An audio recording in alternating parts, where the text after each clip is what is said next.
Hello students, welcome to the online classes. This is the part 2 of your chapter number 11, that is force and pressure. In this part, we are going to learn about pressure and its unit and numericals related to it. So let's start. For today, our topic will be pressure. Pressure is something like a force ही है pressure. आप जब pressure लगाते हो तो actually उस object का या तो वॉल्यूम चेंज होता है, वॉल्यूम कम हो जाता है, ठीक है. कभी कभी अगर वो बहुत ज़्यादा सॉलिड नहीं है तो शेप भी चेंज हो जाती है. तो this is all about pressure. अगर हम प्रेशर का एज इट इज़ डिफ़ाइन के साथ जाना चाहेंगे तो the define of pressure is basically the force acting per unit area. आपके एक पर यूनिट एरिया में जितना फोर्स आपका लग पा रहा है is actually a define of a pressure. ठीक है, ये आपका प्रेशर का डिफ़ाइन है. अब प्रेशर के कुछ हम पहले कुछ चीज़ें देख लेते हैं. अगर हम देखना चाहें, लाइक आपका फर्स्ट पॉइंट लिखा हुआ है कि अगर आप किसी शार्प नाइफ से कट करोगे फ्रूट को तो इट इज़ ऑलवेज बेटर, वो ईजिली कट हो जाएगा than as comparative to blunt knife. ठीक है, it is easier to drive the sharp end of a drawing pen than its head the other end. It is easier to carry a heavy bag with a broad strip. ठीक है, ऐसा क्यों है कि broad straps होती हैं आपके bag में? बिकॉज वो जो है, अगर आपकी स्ट्रेप्स ब्रॉड नहीं होगी, नैरो होगी, तो उस वजह से क्या होगा, सारा जो प्रेशर है वो आपकी बॉडी पे आएगा. ठीक है, और आपको वेट जो है वो बहुत ज़्यादा लगेगा. बट अगर स्ट्रेप्स आपकी ब्रॉड हैं तो आप इजीली उस वेट को कैरी करके ले जाओगे.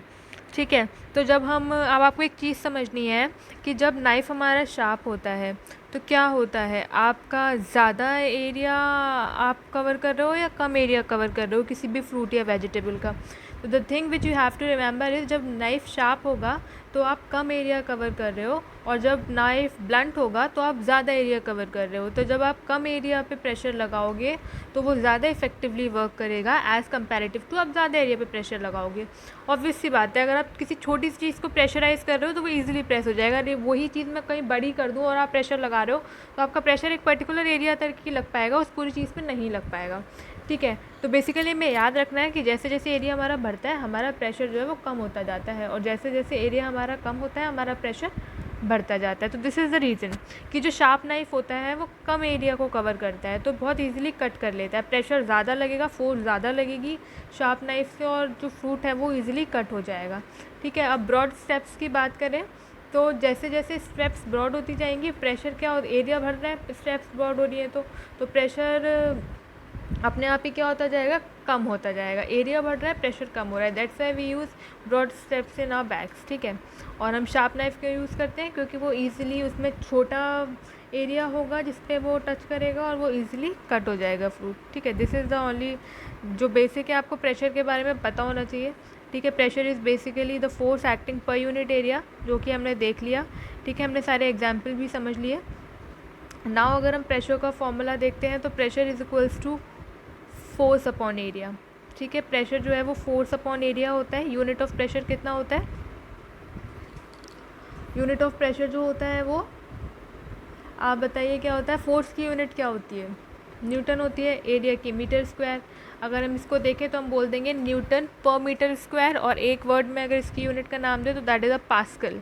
ठीक है, और ये एक फेमस साइंटिस्ट के नाम पे रखा हुआ है, ब्लेस पास्कल, इसलिए प्रेशर की यूनिट क्या दे रखी है, पास्कल. और रिप्रेजेंट करेंगे हम पी ए से. 1 PA is equals to 1 newton per meter square, as you can see it on the screen. ठीक है, ये आपका यूनिट है, और ये आपका प्रेशर का फॉर्मूला भी है कि pressure is equals to force upon area. Pressure क्या है, आप एक पर्टिकुलर एरिया पे कितना फोर्स लगा रहे हो इज़ बेसिकली द प्रेशर. ठीक है, अब ये तो समझ में आ गया होगा आई थिंक, इसमें तो कुछ भी नहीं है. एंड अगर हम नेक्स्ट आएँ तो application of the concept of force and pressure, ये देख लेते हैं. तो एप्लीकेशंस क्या क्या हैं, सबसे पहले तो टूल्स ही देखते हैं. जो हमने देखा था, नाइफ, सीजर्स, निडल्स, इनके शार्प एंड होते हैं, शार्प ब्लेड्स होते हैं, जिससे एरिया, कॉन्टैक्ट का जो एरिया होता है वो कम हो जाए और आप ज़्यादा से ज़्यादा प्रेशर लगा पाओ थोड़ी सी फोर्स के साथ भी. ठीक है, इसी रीज़न की वजह से जो आयरन नेल होता है, जो कीलें होती हैं, उसका आगे का एरिया शार्प होता है, जिससे वो ईजिली आप उसको दीवार में उसको टक कर पाओ. ठीक है, नेक्स्ट पॉइंट आता है हमारा, bags with wide steps are prefer to carry heavy loads. Why, क्योंकि जितना ज़्यादा आपका एरिया बढ़ता जाएगा उतना ज़्यादा प्रेशर कम आएगा. ठीक है, एरिया ऑफ कॉन्टैक्ट आपका बढ़ रहा है, प्रेशर कम हो रहा है। तो बैक के केस में तो अगर हमें ज़्यादा लोड उठाना है तो हमें प्रेशर कम करना है, प्रेशर कम करना है तो हमें क्या करना होगा, बैक की स्ट्रिप्स ब्रॉड करनी होंगी। अब हैवी व्हीकल्स होते हैं, like as you can see trucks have 8 और more tyre instead of the usual 4 so that load can be distributed with more area of contact. अब जितना ज़्यादा एरिया ऑफ कॉन्टैक्ट कर दोगे उतना ज़्यादा जो आपका लोड है वो डिवाइड हो जाएगा। ठीक है, आपका जो वेट है वो डिवाइड हो जाएगा, तो आपका प्रेशर जो है वो क्या होगा, कम होगा। ठीक है, तो जिसकी वजह से लेस प्रेशर लगेगा by the truck on the tyres. ठीक है, और dams have a broad basis क्यों होते हैं, so that the pressure of falling water can be reduced and control. जिससे जो पानी जो आ रहा है ऊपर से, इसलिए उसको बेस को ब्रॉड रखते हैं कि जो प्रेशर से जो पानी ऊपर से आ रहा है वो रिड्यूस और कंट्रोल हो पाए। ठीक है, जिससे कांटेक्ट उनका बढ़ जाएगा और प्रेशर क्या हो जाएगा, कम हो जाएगा।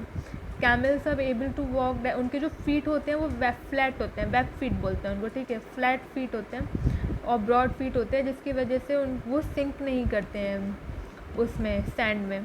ठीक है, और जिसकी वजह से उनके ब्रॉड फीट होते हैं तो क्या होता है, प्रेशर कम लगता है।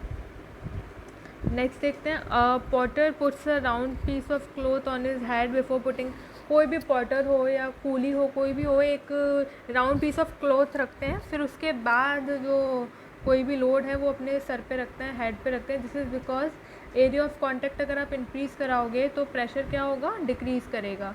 ठीक है, और ये ईजी हो जाएगा to carry a heavy load. ठीक है, आई थिंक ये क्लियर होगा। As we go to the next slide, तो न्यूमेरिकल्स आते हैं। न्यूमेरिकल्स भी एक बार ही हम देख लेते हैं। फर्स्ट न्यूमेरिकल मैं रीड करती हूँ आपके लिए। Calculate the pressure exerted when a force of 100 Newton is applied on the area of 25 metre square. ठीक है, तो आपको क्या करना है, आपको प्रेशर कैलकुलेट करना है, कितना प्रेशर लग रहा है। फोर्स आपको दे रखी है 100 न्यूटन और एरिया आपको दे रखा है 25 मीटर स्क्वायर। आपका फॉर्मूला जो प्रेशर का होता है वो आप देख पा रहे हैं, फोर्स अपॉन एरिया होता है अपनी स्क्रीन पे।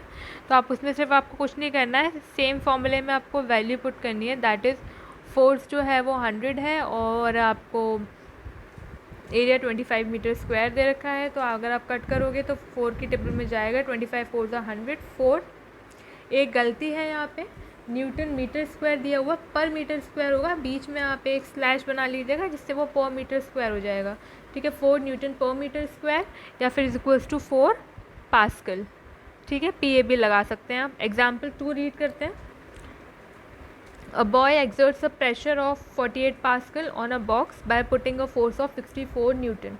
Calculate the area over which the force is applied. अब इसमें क्या दे रखा है, आप तो प्रेशर दे रखा है और फोर्स दे रखा है, तो ऑब्वियसली आपसे एरिया कवर्ड पूछेगा। तो अगर हम यहाँ से पहले देखते हैं फॉर्मूला, हमें pressure is equals to force upon area दे रखा है और जो हम निकालते हैं वो जनरली LHS पे होना चाहिए और पॉजिटिव वैल्यू के साथ होना चाहिए। हमें एरिया निकालना है तो हम एरिया को अकेला करेंगे, तो एरिया को उधर ले जाएंगे तो प्रेशर नीचे आ जाए, P नीचे आ जाएगा। ठीक है, तो A is equals to F upon P formula हो जाएगा। अब इसमें आप वैल्यू पुट कर दीजिए। फोर्स की जगह आप पुट किए 64 एंड प्रेशर की जगह आपने पुट किया 48। So after cutting the value you will get 4/3 that is 1.33 metre square approximately. ठीक है, तो आपका जो एरिया आ जाएगा, एरिया कवर्ड, वो क्या आएगा, 1.33 मीटर स्क्वायर। आई थिंक इन दोनों क्वेश्चंस में कोई प्रॉब्लम नहीं होगी, दोनों ही क्वेश्चंस बहुत ईजी हैं। And now let's go to the third question. Calculate the force required to exert a pressure of 50 pascal on an area of 10 centimetre square. ठीक है, अब आपको इसमें क्या करना है, फोर्स निकालनी है ना, और आपको प्रेशर भी दे रखा है और एरिया भी दे रखा है। अब आप फोर्स का फॉर्मूला बनाइए जो आपको दे रखा था, P is equals to F upon A है। अब F को आप अकेला करेंगे तो A को उधर ले जाएंगे, that is P into A। Force का फॉर्मूला क्या हो जाएगा, force is equals to pressure into area. ठीक है, तो प्रेशर आपको दे रखा है 50 पास्कल और एरिया आपको दे रखा है 10 सेंटीमीटर स्क्वायर। सेंटीमीटर स्क्वायर में दे रखा है, आप उसको मीटर स्क्वायर में कन्वर्ट करेंगे। ठीक है, तो आप जब मीटर स्क्वायर में कन्वर्ट करेंगे 10 सेंटीमीटर स्क्वायर को, तो आपको मिलेगा 0.001 मीटर स्क्वायर। ठीक है, तो आपने 0.001 को लिखा यहाँ पे, 50 into 0.001 is equals to 0.05 newton. ठीक है, then your answer will be 0.05 newton. Are you getting this? I think तीनों ही क्वेश्चन समझ में आए होंगे। थर्ड वाला क्वेश्चन थोड़ा सा डिफिकल्ट था, डिफिकल्ट नहीं था, इसमें एक पार्ट और जुड़ गया था, दैट इज़ द कन्वर्जन।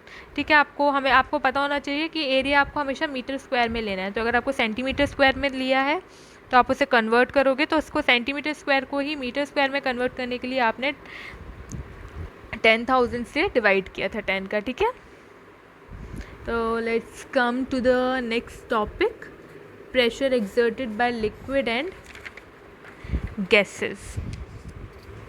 ठीक है, अब लिक्विड और गैस कैसे प्रेशर एक्सर्ट करते हैं एक बार देख लेते हैं। फ्लूइड हमने कई बार वर्ड सुनाया हुआ है, तो फ्लूइड क्या होता है? जब लिक्विड एंड गैसेस साथ में होती हैं तो उसको फ्लूइड बोलते हैं। Like solids, fluids also exert pressure. Solid की तरह क्या होते हैं? फ्लूइड्स भी प्रेशर एक्सर्ट करते हैं।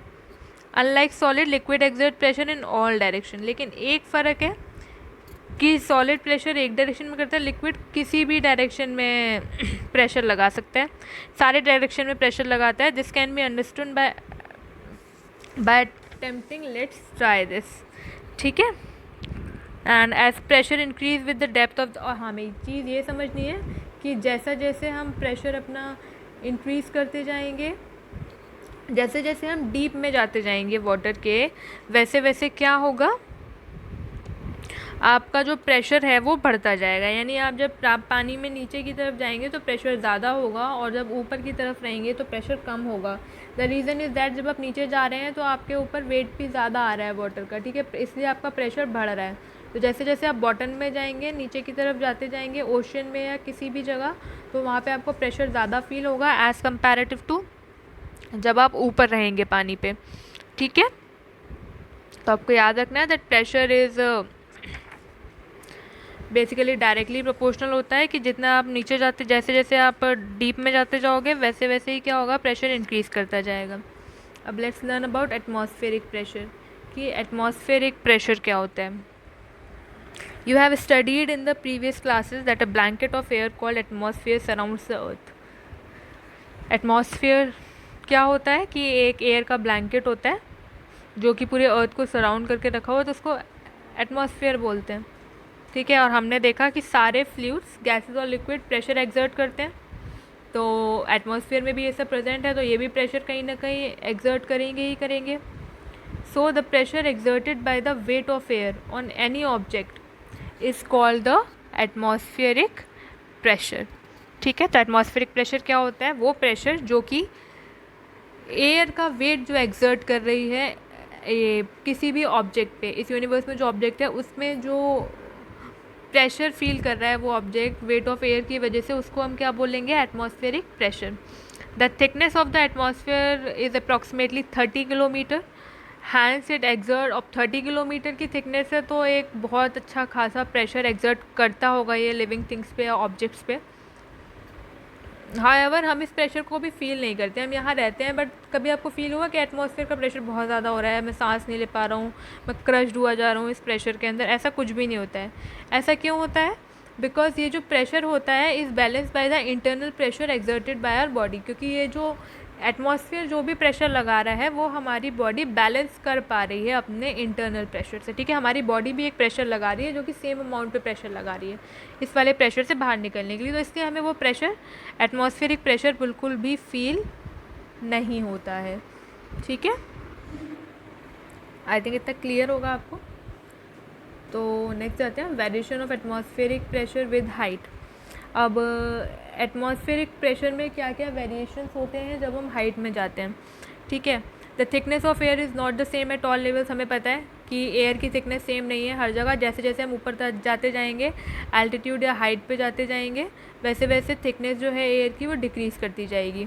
ठीक है, इसकी वजह से एटमॉस्फेरिक प्रेशर भी क्या होगा? डिक्रीज़ करेगा। एयर की वजह से तो सारा प्रेशर है। अब जब एयर ही कम होती जा रही है, एयर की ही थिकनेस कम होती जा रही है, तो फिर प्रेशर भी क्या होगा? कम होता जाएगा। ठीक है, तो एटमॉस्फेरिक प्रेशर जो होता है वो मैक्सिमम होता है ग्राउंड लेवल पे या सी लेवल पे, और मिनिमम होता है हाई एल्टीट्यूड्स पे।